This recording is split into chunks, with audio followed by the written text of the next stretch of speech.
a very good evening to all the joinees. At the outset, I thank to Mr. Gautam for giving the introduction and about the topic also, which is very relevant as of today, because every day, everyone, wherever we are listening, everybody is maybe have received some sort of troubles because of this COVID-19 pandemic, which has now become a global thing, correct? So today, what we will be going to discuss is we will be discussing some of the key amendments which the government has proposed or which the government has already notified with respect to the GST provisions. There are due date extensions, there are certain relaxations in case of input tax credit rule 36(4). There are certain relaxations with respect to waybill validity, which was issued by the SSEs prior to this lockdown because started, but which has expired once now when the goods have started moving. How would things work there? Whatever the government provisions are there, this is one part. Next part, which I believe would be also very important, is the part wherein we will look into certain major further expectations which the government has still not given any clarifications. Because we know that yes, government has brought out time limits, they have given certain relaxation which is in procedure. But keeping in mind certain legal points of the law, I believe certain more further expectations are there which the government has missed as of today. Maybe we can in this upcoming GST Council meeting, which is to be held in this month of June, maybe we will see certain further relaxations out of those that we discussed today. So with this note, I start the webinar before all of you.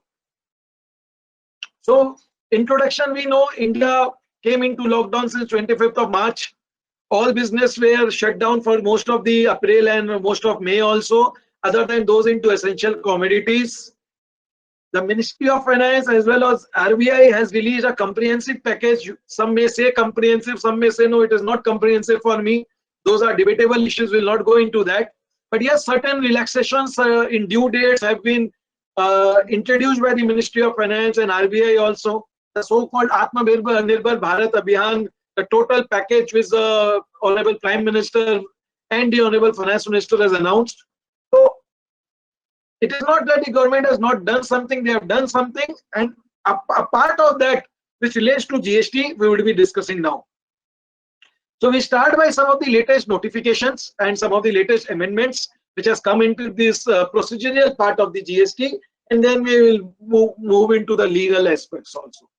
So first, the government came out with the notification 15/2/2020, which was relating to extension of due date for filing of annual return and audit for the financial year 18-19.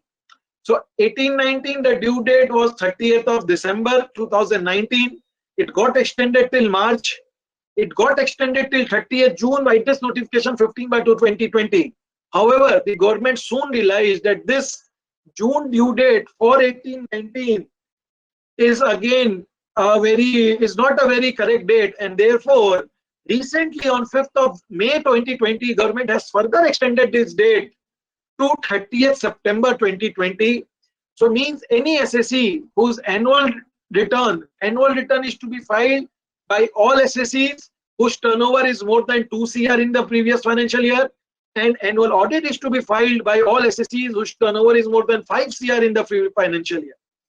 So there has been certain relaxation in the limit of audit also, because it has been increased from 2 to 5 CR, but annual return remains the same. Below 2 CR also it is optional. If an SSE wants to file, it can very well file it. But I would like to tell you one important point here. See, people would be happy with the extension, fine, the dates have been extended, you get more time to comply with the laws, with the provisions. But there is there's an upside down thing also with this, because the government tells you that the department can issue notices, show cause notices or demands for a particular financial year up to 3 years from the due date of the annual return in case of non-suppression cases, and up to 5 years from the due date in case of suppression cases. Now the due date, as soon as this due date gets extended, please keep in mind the time limit with the government to issue you notices or demands for that particular financial year also gets extended. So One way SSCs are happy, professionals may be happy, okay, we are getting more time. But there is a very different view if you see well compliant tax SSCs who say no, why if suppose I have filed my annual return and audit within the due date, but the government states and the extended due date has been extended.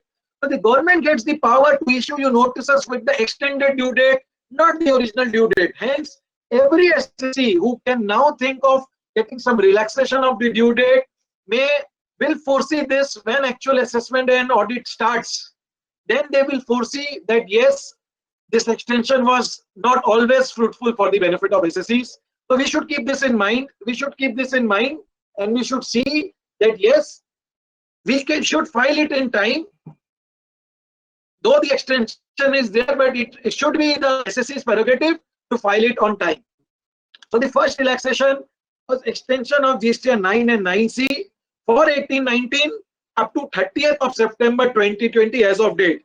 You may never know with this government how much further this 18-19 can also be extended, but yes, as of now it is 30th of September.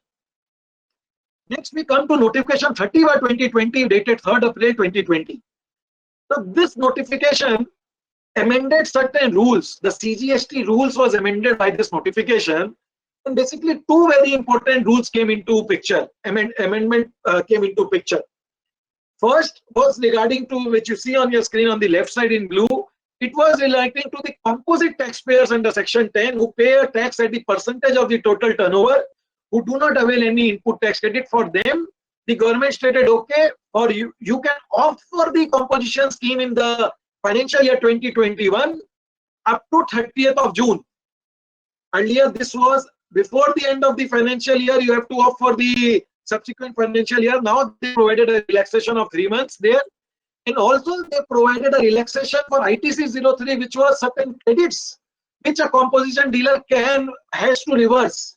Or if he's a new dealer, he's going from composition to normal, he can avail certain credits. The due date to file that statement was also extended till 31st July. This was procedural with regard to composition. But the screen that you see on the right hand side, the orange colored one, this is one of the most important provisions which has been introduced by the government lately. Amendment, I would say. So Rule 36 Sub-Rule 4 of the CGST rules, it came into effect from 1st of October last year, 2019. And the day it came into it, 9th of October to be very specific of the date. But the day it came into picture, it created many troubles for all SSCs, be it a small SSC having turnover of 10 crores, or be it a large multinational SSC having a turnover of 5,000 crore also. Because this rule provided that, okay, you can avail input tax credit in your returns in your GSTR 3B only if your vendor shows this in a GSTR 1 return and you get to see that same in your GSTR 2A for the particular month. So this reconciliation, and that also on a monthly basis, was creating many troubles for many SSCs. It is still creating troubles.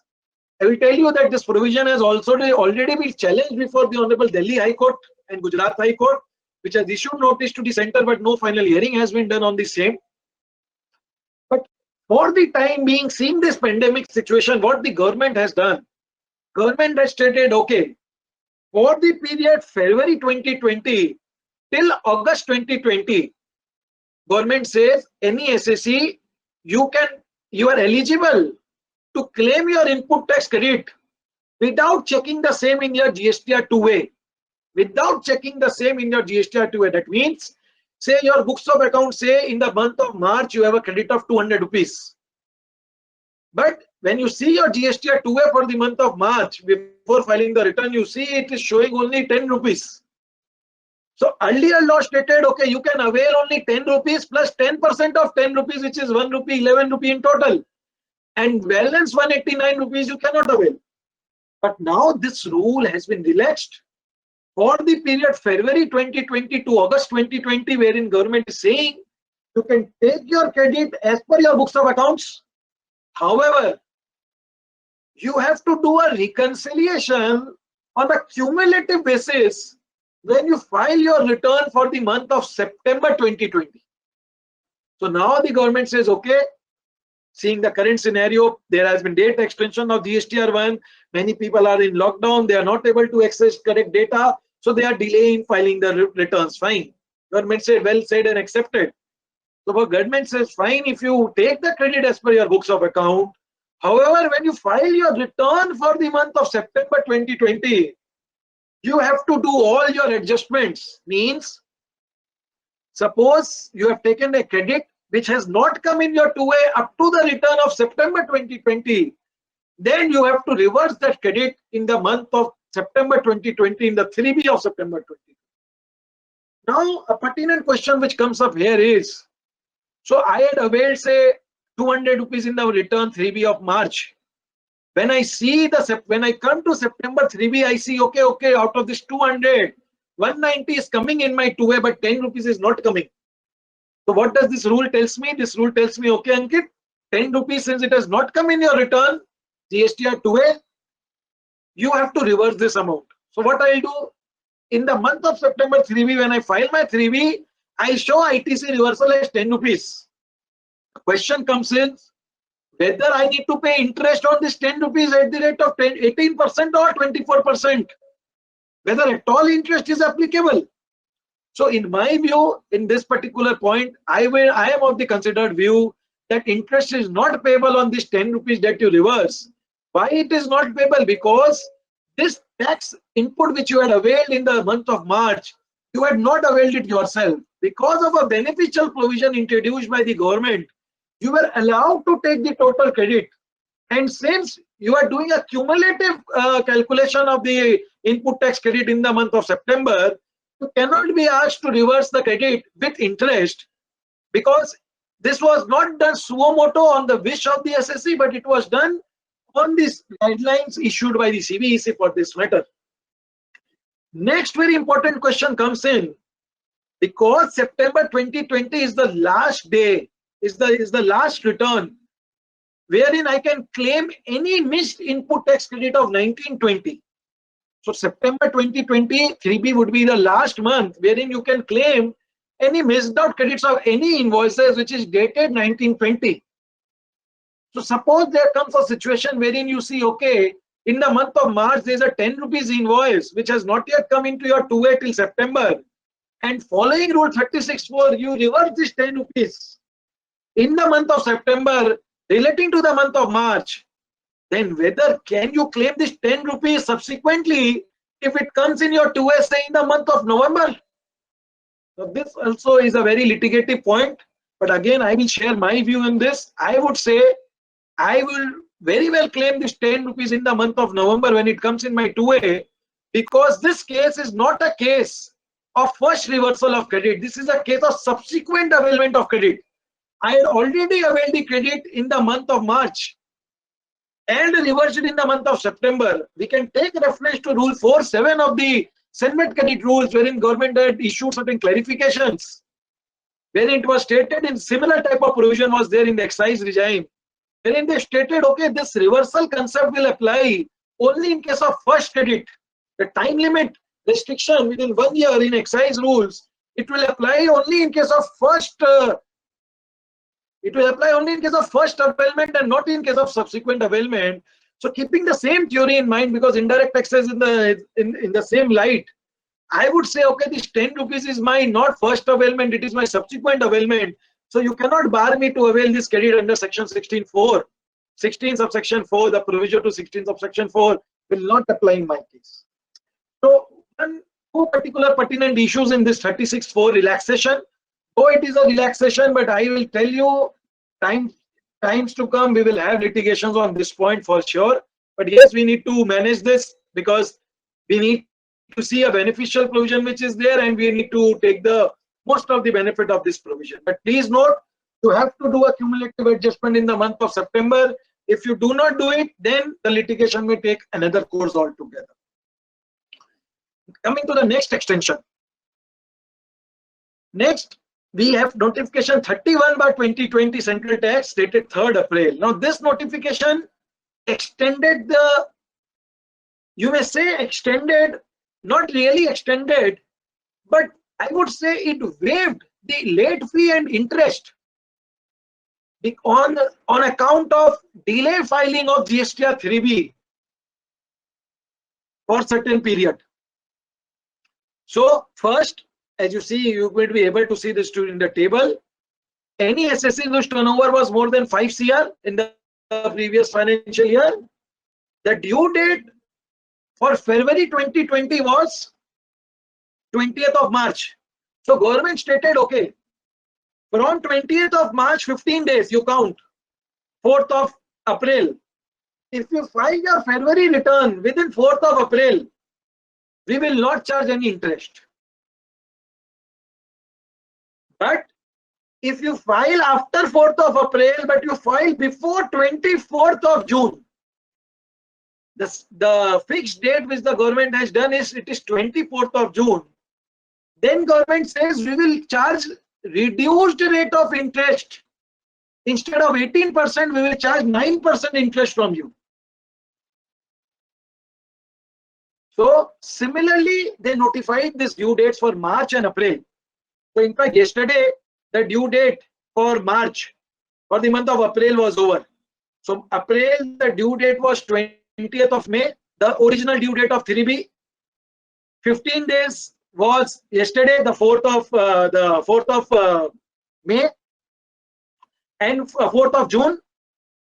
And now if any SSC files the return of 3B for the month of April after 4th of June, but before 24th of June, he will be liable to pay interest at the rate of 9% for this period till which he files. But if he files his 3B for the month of April after 24th of June, then what will happen? Then government clarified this to Circular 136. They stated, okay, this benefit is up to a fixed date. The rate is 24th of June. If you file your 3B after this cutoff date, then we will charge you interest at the rate of 18%, which is the general rate of notified rate of interest from the actual due date of payment of taxes, which means in case of month of April in our example, the due date being 20th of May, interest would be charged from 21st of May up to your date of making payment after 24th of June, and it will be charged at 18% per annum. So this is very, very important. We need to be very careful with this, the calculation part, because many SSCs we know as of today, as of yesterday, we are not able to file April, not even March. So for March also people are paying interest. Now, what is important to understand here is many SSCs have called me and asked me, sir, what happens if we do not pay interest? Because 3B you can file, GSTR 3B return you can file without disclosing interest. It is not that the portal is restricting you to file 3B without making payment of interest. The GST portal is not prepared like that, correct? So, there are again two views in this same. One house says, okay, since your interest liability gets freezed on the day you file your 3B, don't pay interest as of now because already there is a cash crunch going on. Pay interest only when the government gives you a notice. When your superintendent or the assistant commissioner sends you a notice, okay, you have delayed filing in this return. You have not paid the interest, pay this interest. One school of thought is saying this. Another school of thought says no, because it is a statutory liability. It's a self-assessment liability under Section 50. If you read Section 50 for interest, it says the liability is self-assessed. Your GST liability you are self-assessing, and since you know you have to pay interest and you have not yet paid it, they may make a case of suppression. If they make a case of suppression and issue you a notice under Section 74, whether any penalty can be charged.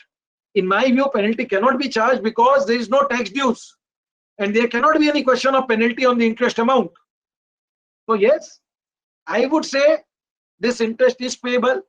If you are a clean SSC, if you are a good SSC, a regular SSC, do not go into this litigation of non-payment of interest. Yes, if there is a genuine cash crunch problem, you may take some more time and pay interest in the subsequent month, but don't wait for the government to issue a letter on you, because times will come, the government will also forget and it will not issue a letter. But yes, 9C has to be done, 9 has to be done for 1920 also. In that case, your auditor will raise a comment in your audit report that you will not like.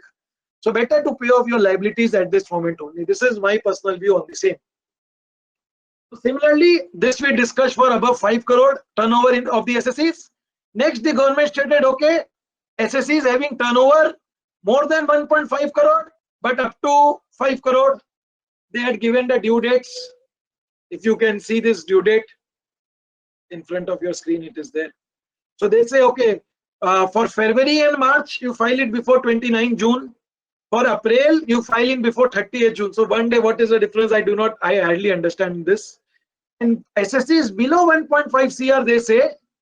They have given a graded schedule, February 30th June, March 3rd July, and April 6th of July. So a good relaxation for SSC is below 1.5 crore. The government has already given. Next, we'll go to notification number 33. So we discussed 32, which was just a date extension, correct? Now we go to notification number 33. So those date extension was for making payment of tax. What about GSTR1?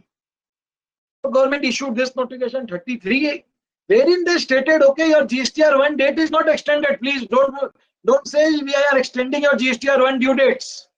Government states, okay, for the month of March, April, May, and for quarterly taxpayers for the first quarter, for the quarter ending 31st March, not the first quarter, the quarter ending 31st March, the last quarter of financial year 1920, we will not charge you any late fee if you file this form within 30th of June. So you know GSTR1, there is no interest provision because there is no tax payment through GSTR1, correct? So government stated fine. In case of GSTR1, we are waiving the late fee up to 30th June, but if you do not file within 30th June, then your late fee would be applicable from the original due date. So say for the March, the due date of GSTR1 is 11th of April, the general due date. So that from 11th of April till the date you not file, you have to pay late fee at the rate of rupees 50 per day, subject to a maximum of 5,000 rupees. So those late fee calculations the government has relaxed. So it is always better that we follow this and file it within 30th of June. Next, they have again given some extension for the composition taxpayer, which we have already discussed in our first slide. The rules was there, and this is the notification for the same. Now we come to one of the very important notifications. Till this time, before in this slide, we'll first see this notification 36. Before we go to 35, we'll see notification 36 first. Notification 33 and 32, those extended the due dates for February, March, and April. What about May? So May, GSTR1 is due on 11th of this month, the due date which was there, and 3B was due on 20th of June.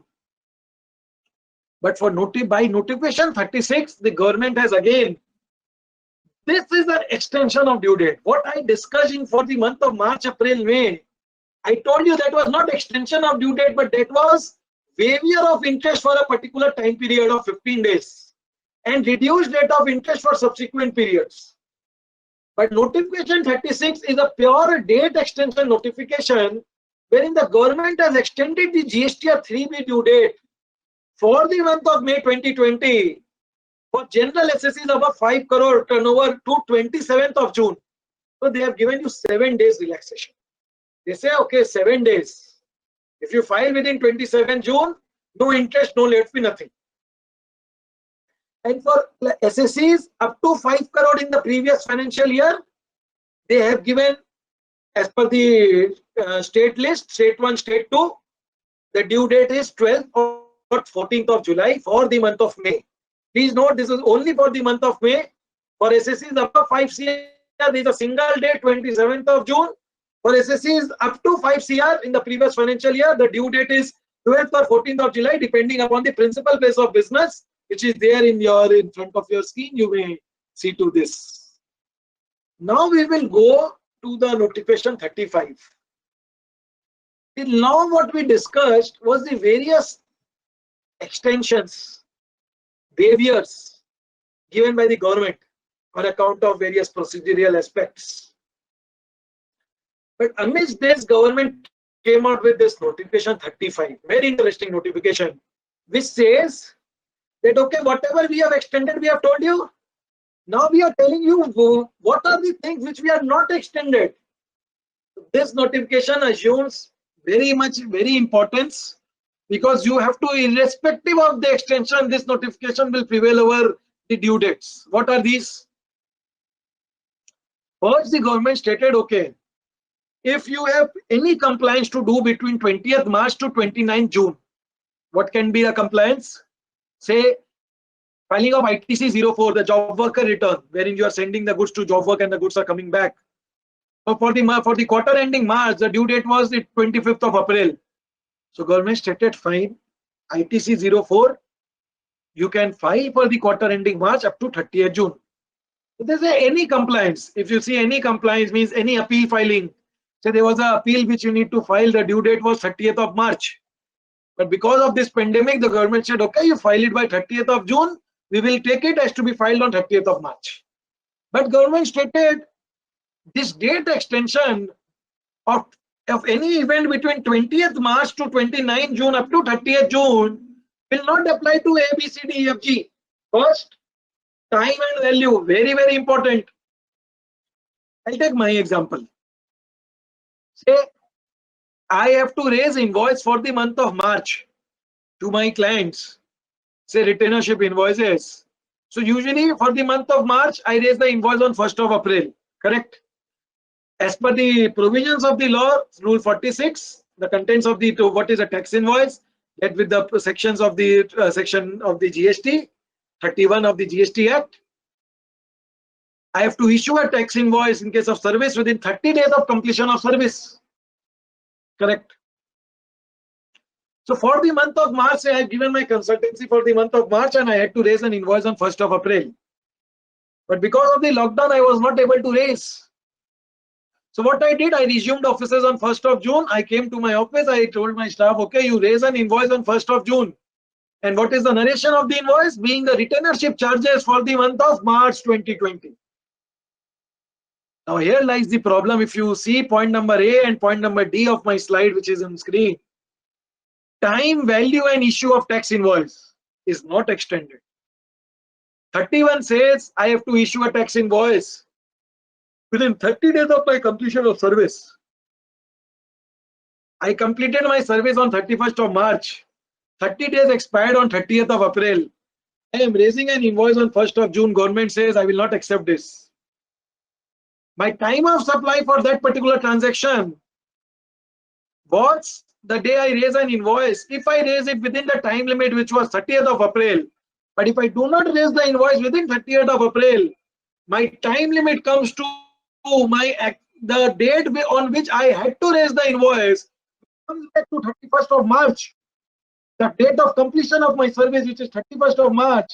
And so the government tells me, okay, I will charge an interest from 31st of March till the date you make the payment of tax. So 1st of June, if I raise an invoice for the month of March, I will pay this tax on 20th of July in the 3B of June. So I have to pay interest from 31st of March till 20th of July at the rate of 18%, because this notification 35 is very clear that there is no extension and due date for raising of invoice or time and value of supply provisions. So we need to be very careful with this. Time and value of supply provisions as read with issue of tax invoice has not at all been extended. So you have to see what is your time of supply in case of continuous supply of service, whether you are providing continuous supply of service, whether it is a one-time service. You have to raise a tax invoice. For goods, it is more simpler, because goods, the invoice is generally liaised with the movement of the goods, correct? Except in cases which is case of like sample sales. So goods, they may not be an issue, but for services, there is a big issue which is there in this provision, and you have to comply with this. So I have to raise an invoice within 30th of April. I need to discharge the tax within 4th of June without any late interest. If I do not want any interest, or with interest up to 24th of June, reduced interest. Otherwise, I have to pay interest at 18% from the original date. Next, conversion from composition to normal. So if I was a composite taxpayer in the last year and I shift to normal taxpayer this year, I have to file my declaration within 30th of the April. There is no further tax extension. if I have to compulsory register under 25, I need to take the registration. I cannot take the plea because of COVID. I was not able to file registration because under GST, the registration is totally online. There is no visit. There is no, every document has to be submitted online and digital signature has to be used. So I cannot take a plea that, okay, I was not able to take a registration as on my date because of COVID. Government will take government will ask for a general penalty for that and also interest for delayed making payment of taxes. Late fee behavior we have already discussed. Returns, GSTR 7, GSTR 8, GSTR 6, GSTR 5. The extension applies to it. So again, this notification is a bit confusing. We were discussing what it does not apply to, that the extension. But in the same notification, government has stated, okay, the time limit of furnishing of returns on the 39. See, 39, 1 and 3B we have already discussed. So apart from 1 and 3B, the general return of 7, 8, 6 and 5, government states this due date, however, stands extended to 30th of June. So if I have to file any return between March and 29 June of 6, 7 and 8, 5, 6, 7 and 8, I can file it up to 30th June without any late fees. This is what the government states in this particular notification 35. And lastly, it was inspection of goods in movement. So the officers were empowered to inspect the goods even during the lockdown. I do not know how good they have inspected the goods. Last very more important point, the e-waybill part. With this, we will conclude with the procedural part and we'll move into the legal aspect, which is the missed expectation. The last para which you see on your screen says e-waybill. So government stated fine. We understand that many people have raised e-waybill, the goods were under movement, but because of sudden lockdown, the trucks were stopped, there was no further movement. And the trucks are moving now. So if the trucks are moving now, the waybill has already expired. And if there's an inspection, there may be a case of penal penalty on the SSE. So government came up with a notification and they stated, okay, with notification 35, any waybill which has been issued during the period 20th of March to 29th of June, or in fact, they didn't go with the notification with the issue date. They stated, okay, any waybill, whenever you have issued, whose expiry, time limit for expiry was 30th of March to 15th of April, the first lockdown date, they extended it to 30th of April. And subsequently, they again came up with a notification number 40 and dated 5th of May, which extended this due date to 30th of May. And I'll tell you that I have been told with my sources that this 30th of May would again be extended to 30th of June, but it is not there is no official notification on this line. But yes, there are talks in the department to again extend this due date because many people have started operating from 1st of June where the truck has been started, where the movement has started. So the waybill again, in cases where the extension has not yet come, people are issuing a credit note first, then issuing a new invoice, issuing a new waybill. All this would lead to unnecessary litigation. And I believe further extension of this to 30th June is on cards, which should be a very SSE friendly measure by the government. So waybill, if the waybill expiry was to expire between 30th March to 15th April, it has now been extended till 30th of May, and we await any further extension. So we discussed with this the major reliefs, you may say the relief in case of due dates which the government had provided. Now this is a basic synopsis of whatever we discussed. And with this, the government also came up with a circular 136, as I told you during my deliberation, wherein they came up with certain clarifications as to what is the interest calculation, which we have already discussed. So you can just go through this at whenever you are free, you will get this particular slides, I believe. Next, the government came out with another clarification, which we'll discuss now, is clarification number 137 circular. Now, this is again a very, very important circular into my mind, because this actually helps the SSE who are actually suffering because of this COVID-19. What does the circular say? It says that, okay, suppose you have raised an invoice for supply of services during this lockdown in the month of March. And you have paid the tax also. But due to any unforeseen circumstances, the service has not been totally provided, or there is a dispute with the supplier and the recipient, and you have to issue a credit note. Then this circular tells, okay, you issue a credit note, you can adjust the amount of tax in with your subsequent output liability, but if at all there is a situation where you do not have any output liability in the subsequent month, you can apply for refund under excess payment of tax under RFD 01, and we will give you and will issue you the refund for the amount of tax which you had paid earlier with your earlier returns. Because of this COVID-19, many SSEs, many companies are enforcing the force majeure condition, and because of the force majeure provision in the agreement, there is a situation wherein the payments may not be given totally, or there may be part payments being issued by the company. So keeping in mind that particular provision where the suppliers, because of the accrual concept under GST, have already paid the tax, the government has come up with certain relaxations, provisions, circular, when they say, okay, you can ask us for a refund and we will scrutinize your case, and if it is found eligible, we'll give you the refund of the tax which you have paid earlier. It is equivalently applicable for goods as well as services. Correct?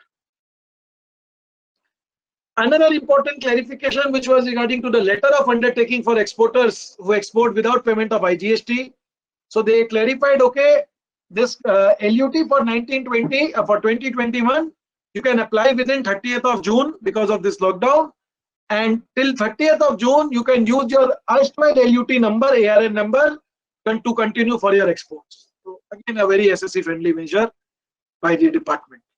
The board again came up with a press release wherein they in fact an instruction also wherein they stated for refund, and actually this provision was implemented wherein the government clarified that all the refunds to MSMEs, the pending refund of GST which is pending funds lasting 3 months to MSMEs, and or where the limit of the refund is less, they had notified that the zonal cell was prepared and a direction was issued to release those refunds on ASAP basis, and a couple of days back a press release was issued that the government has already refunded around 15,000 crore rupees to various refunds under income tax as well as under income taxes during this COVID period. So this was whatever we discussed in this 42 or 40 odd minutes. This was the various extensions which the government has provided to us. Now, in my last 3-4 slides before we start the question answer session, I will discuss some of the further expectations which the government, to my mind, has missed, or maybe there was a scope of the government to come out with certain more relaxations seeing this pandemic situation, and maybe in times to come in the GST Council meeting we can see some of them actually coming into picture. So first, GST payment on collection basis. So today, you know, I need to pay GST as soon as I bill it. So say I have invoiced to my SS client in the month of April, whether I receive the GST, whether I receive the payment from the customer or not, I need to pay my GST liability on the due date, which is the 20th of the next month. So one of the requests which has gone through various chambers also to the GST Council is that GST be made on payment basis, the collection basis. Means an SSE would be required to pay GST to the exchequer only when he is made the payment of GST amount by his SSE, by his customer. I know in service tax regime before 2011 we had this provision only, service tax was on the collection basis. In fact, after 2011 also for certain categories of SSEs up to 50 lakh turnover, the service tax was still under collection basis. However, the day GST came from 1st July 17, there was no provision even for small SSEs below 1.5 CR turnover to pay GST on collection basis, and everybody protested at that moment, but no heed was paid. But now, because of this particular pandemic, I believe there is a scope for the government to notify certain class of SSEs who would be eligible. Maybe they can fix up a threshold up to say 5 crore, 50 crores, wherein they would be eligible to pay GST on collection basis. We'll see how the provision comes up. But yes, one of the important requests which we are making from the government on this. Next is the extension of time period to avail ITC. So as I told you, for 1920, September 2020 is the due date wherein you have to avail ITC. And in this due date, you have to file 18-19 annual returns also. So our suggestion has been made to the government that, okay, please extend at least the availment of ITC for 1920 till March 21. Give us 6 months more time so that no SSE is unnecessarily burdened with any ITC being missed off, because that particular ITC the government is already getting the revenue. So not allowing the SSE the ITC because of procedural error may not be correct. In fact, as I told you, this provision of 16(4) is already under challenge before various high courts, including Calcutta, Delhi, and Gujarat. We'll see in times to come when the court resumes in a normal course, or maybe in case of e-hearings also, certain directions being issued, wherein the restriction of ITC up to September has been challenged by the SSEs. Similar request has been made for credit note. You know, a credit note, government says you can issue a credit note for a financial year for adjustment of GST up to September of the next financial year.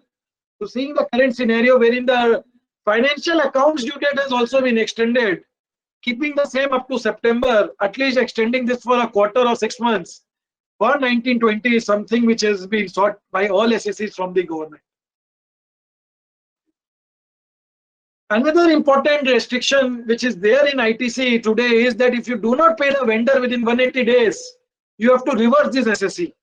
You have to reverse the ITC and reclaim the ITC once you pay to the supplier. So this provision may be a good provision if you see from MSME angle. But the problem is today many people are having difficulties in making payment. In fact, it has been suggested to introduce this provision after certain point of time and relax this provision now, so that SSEs can claim the credits, and this with respect to cash GST on collection basis also, this is in synchronization with the same provision, so that if somebody pays, then only he can pay the GST and then only avails the ITC. So a relaxation for that amount can be given up to 6 months at least, maybe December this year, till December this year. Next, many companies, Ministry of Corporate Affairs have clarified that, okay, any contributions to CSR, to PM CARES and other funds would be treated as a CSR expenditure. However, whether ITC, suppose I am distributing thermometers, I am distributing say masks, I am distributing face shields, whether I would be allowed to take ITC of this or not on my purchase has not been clarified, because government may say this is not your business expenditure, this is your personal use expenditure, it is not in the course or furtherance of business. So appropriate circular in this regard should be issued. And I believe that it is pending before the council. When the council meets next, a clarification in this respect is sure to come out. Next, we know in this GST law, the exporters are only the person who get refund. Say my output tax liability is say 12% and my input is as 18%, but my input rate is 12%, but my service rate is 18%. I have an accumulation of credit and I do not get the refund of services in case of inverted duty structure. So there is an accumulation of credit always in my balance sheet.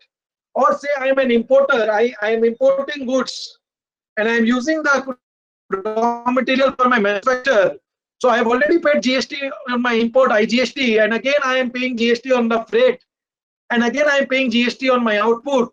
So there is always a scope of accumulation of ITC, but there is no provision in the law for refund of the ITC. So government may introduce certain provisions by seeing certain thresholds that, okay, SSEs who in case of genuine cases, cash refund of credit may be given to SSEs to to see to the liquidity issues, which is the cash crunch issue, which is there with all the SSCs.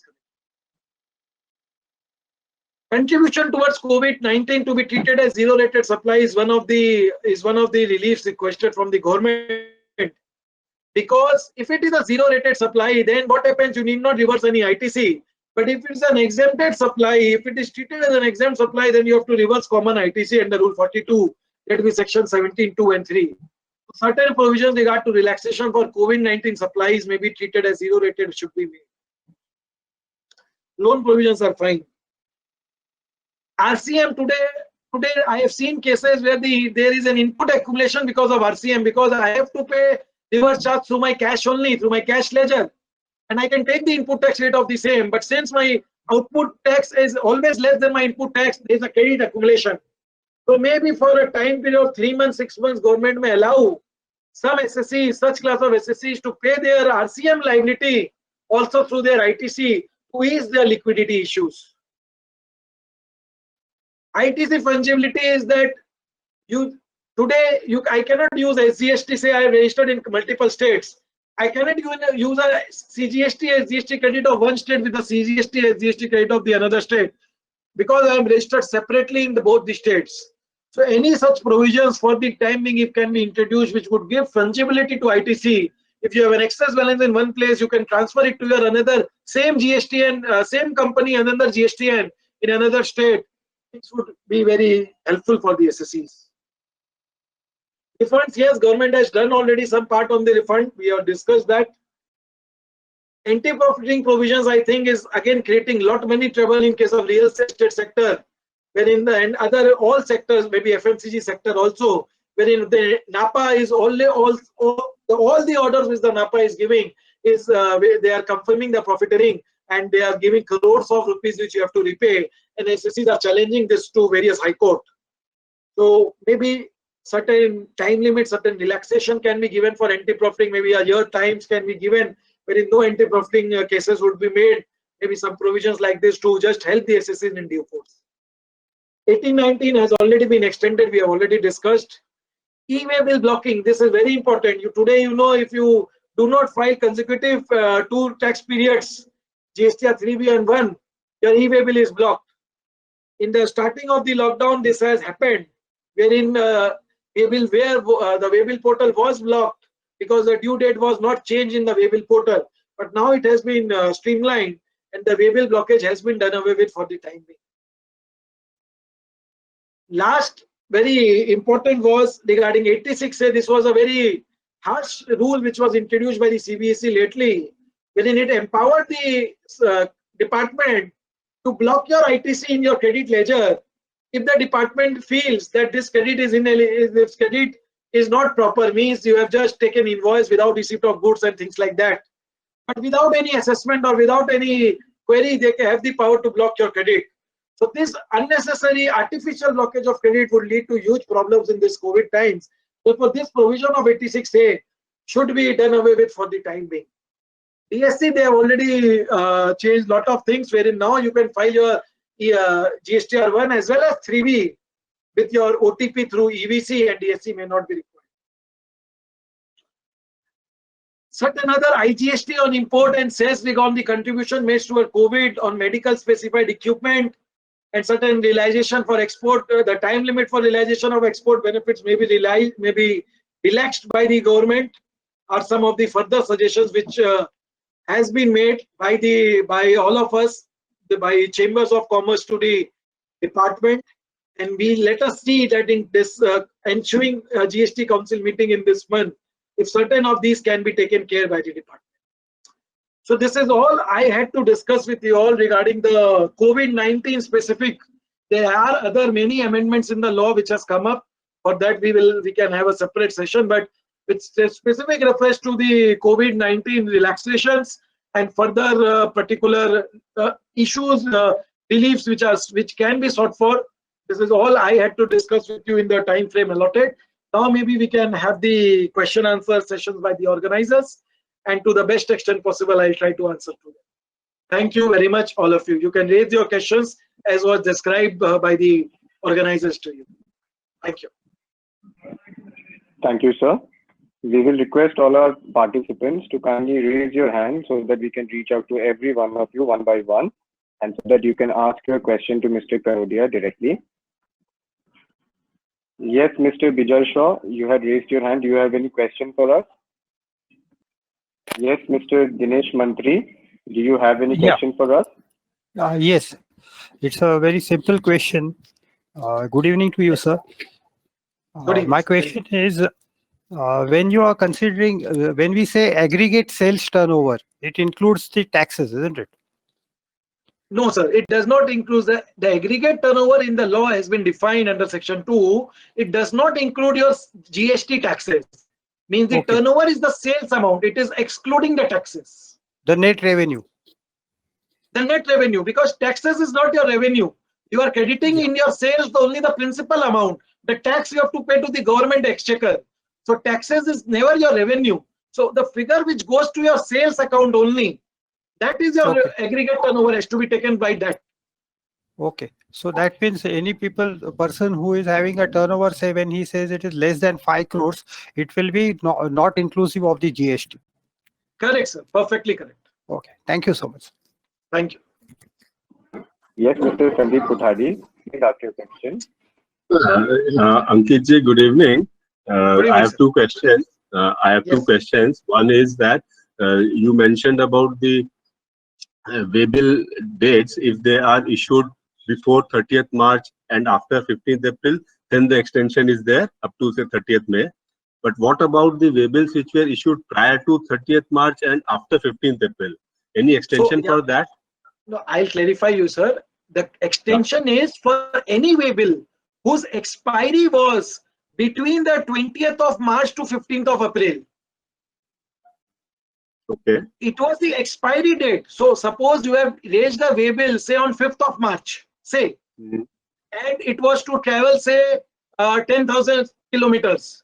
So you had maybe the expiry of that way bill was on 30th of March, correct? Right. Right. So your issue date was 5th of March, but since the expiry is coming within this time period of 20th to 15th of April, you will also get this extension benefit. Okay. Right. And question number 2 is that this e-invoicing was to start from 1st April. So any extension of that has been made? So that the government came out the extension in the month of February only. So they stated we will commit with the pilot project first, and it will start from October. But seeing the current scenario, rest assured you will not see at least e-invoicing for SSEs below 500 CR in this year. It is next to impracticable, sir, because the government is not getting revenues. In fact, with e-invoicing revenues and everything will be very difficult for the government. Right here. Thank you, Ankit. Thank you.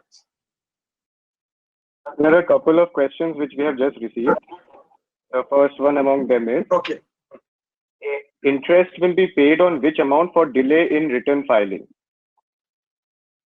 Fine. So, a very apt question, I would say. So, the last GST Council meeting had already clarified that an amendment is being proposed under Section 50, wherein interest has to be paid only on the net tax liability.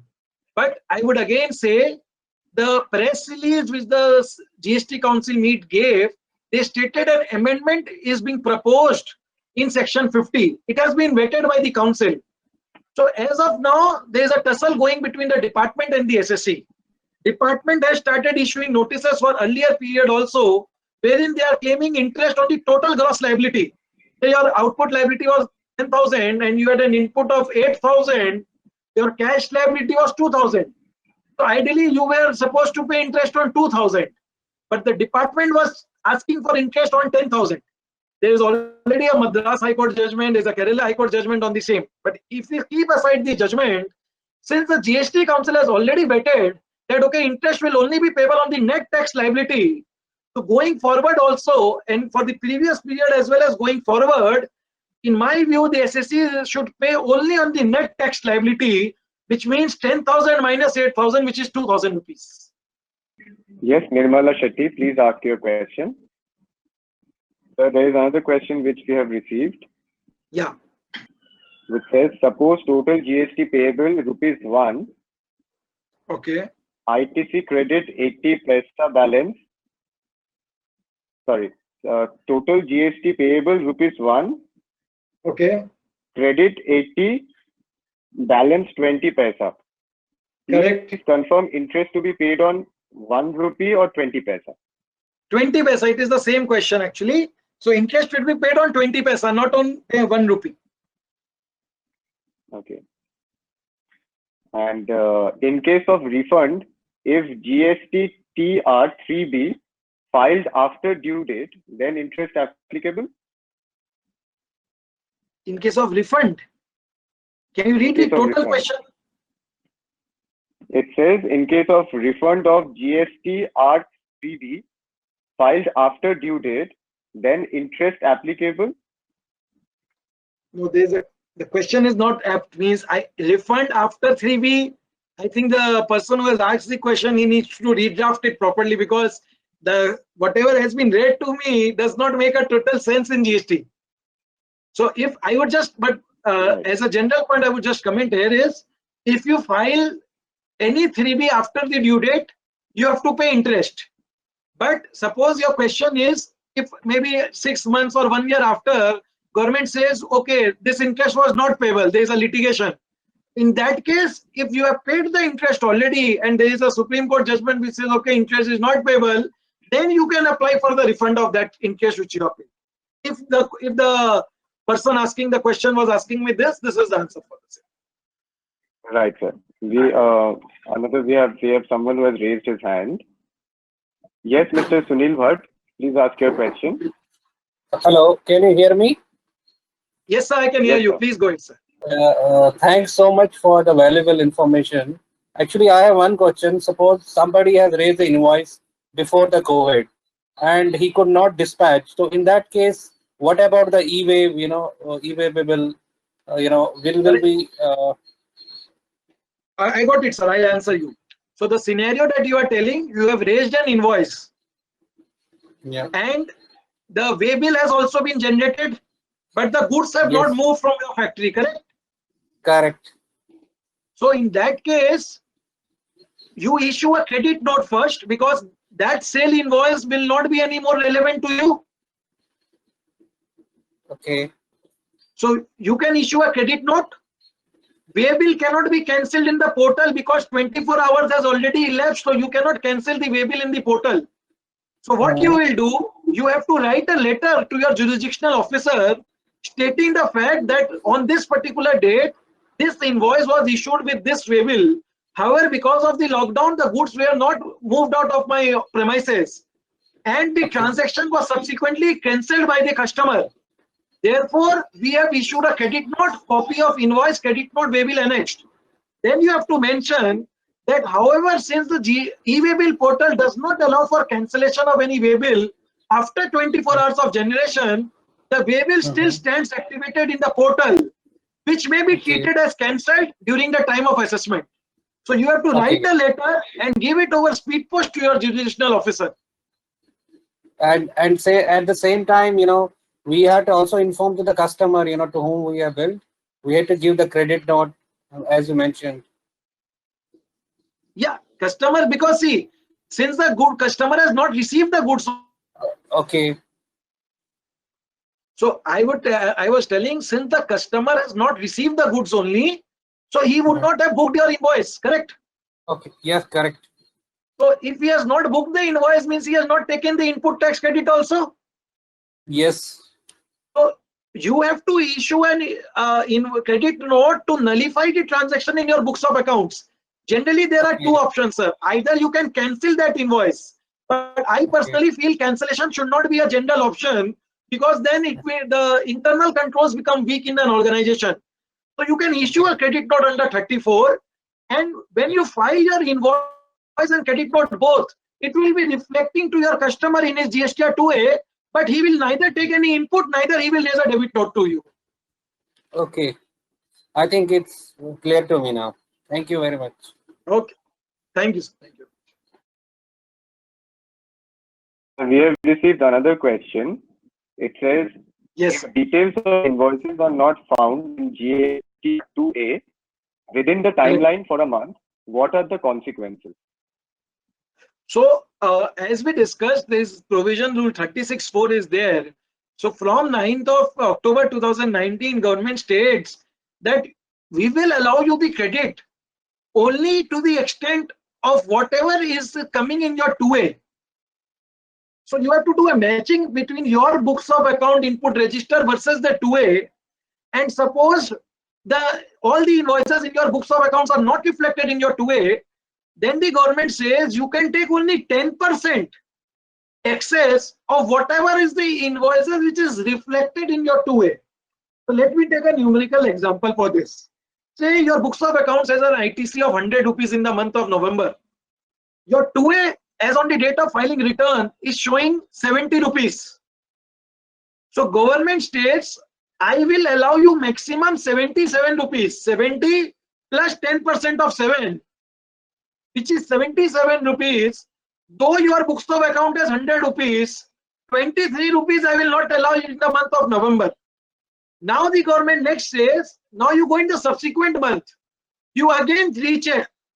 You will see that, okay, this 70 rupees of month of November has increased to 90 now. So out of 90, you have already availed 7 rupees provisional. So you can reclaim the balance 20 minus 7, which is 13 in the subsequent month. So the repercussion is you are not allowed to take the credit in excess of what is coming in 2A plus 10% of 2A. This is what the law says, which is a rule. But if you read the act, the section 42, 43, 43A, that is section 16, there is no empowering provision from which the government has introduced this provision. So as I told you during my deliberation, this rule has already been challenged before various high courts. So many people who are not following this rule, or maybe who want to take the more credit because it's a genuine credit, the vendor has not filed, it is not their fault, they have made the payment of taxes to the vendor.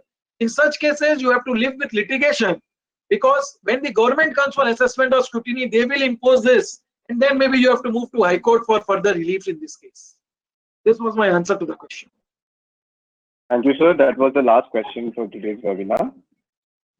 Okay, great. So I thank you all of you for the for this webinar, and those of you who joined. I hope we were able to discuss some quality issues in GST. And over to organizers now. Thank you, sir. We hereby conclude today's webinar. Thank you, everyone.